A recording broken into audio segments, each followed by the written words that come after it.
Isang mapagpalang umaga sa lahat ng mga kapatid natin sa espiritual at ating palawakin ang ating kaalaman sa pagmumutya. Ang mga tinatawag na mutya ay hindi gawa ng tao, kundi ito ay makikita at matutuklasan sa kalikasan. Sa paghahanap ng mutya ay hindi biro at hindi basta-basta natatagpuan. May panahon, araw, oras at tamang pagkakataon. At namimili ito ng gustong pagpakitaan. Nagpapakita lamang ang mga mutya sa mga taong may mabuting mitiin at may malinis na kalooban. Ang mga mutya ay kagamitan at anting-anting ng mga engkanto.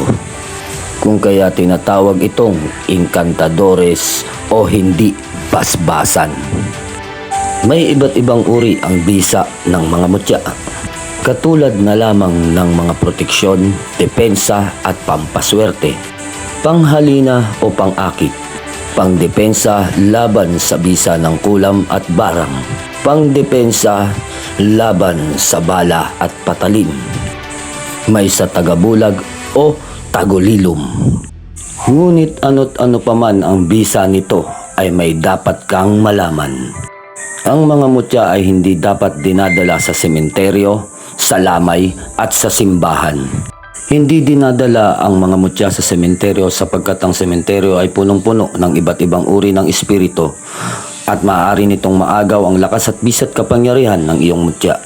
Hindi rin ito maaaring dalhin sa mga lamayan sapagkat maraming mga elemento at espiritu na nag-aabang kung saan merong namatay. Sapagkat maaari din nilang agawin ang lakas at bisa ng iyong mutya upang sila ay lalong lumakas at maging mas mabisa ang kanilang taglay na kapangyarihan. Hindi rin naman maaaring dalhin sa banal na simbahan ang mga mutya sapagkat ito ay likha ng mga engkanto. Ang kapangyarihan ng mga mutya ay encantadores at ang engkanto ay hinding-hindi pumapasok sa mga simbahan. Mayroon ka bang tangang mutya? Paano mo ito iniingatan?